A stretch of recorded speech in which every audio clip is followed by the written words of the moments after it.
તારીખ 19 એપ્રિલ 2026ના રોજ KN university national institute of pharmaceutical education and research Ahmedabad સાથે મહત્વપૂર્ણ સંશોધન ક્ષેત્રે કરાર કરીને ફાર્માસ્યુટિકલ વિજ્ઞાન ક્ષેત્રમાં શૈક્ષણિક ગુણવત્તા અને નવીનતા મજબૂત બનાવવાની દિશામાં મહત્વપૂર્ણ પગલું ભર્યું.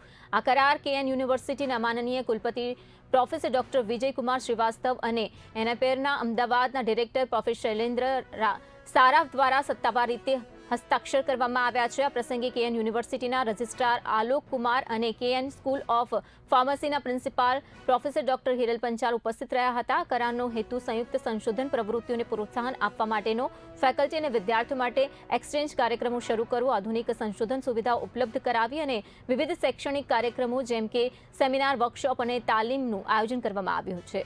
કેએન યુનિવર્સિટીના પ્રમુખ બિપિન પટેલ તથા ઉપપ્રમુખ ધ્રુવ પટેલના પ્રેરણાદાયી માર્ગદર્શન, અતૂટ સહકાર અને વિઝનરી નેતૃત્વ હેઠળ વધુ એક સિદ્ધિ હાંસલ થઈ છે. શિક્ષણ અને સંશોધન પ્રત્યેનો તેમનો દૃષ્ટિકોણ અમને હંમેશા આગળ વધવાની પ્રેરણા આપે છે તેવું પણ જણાવવામાં આવ્યું છે.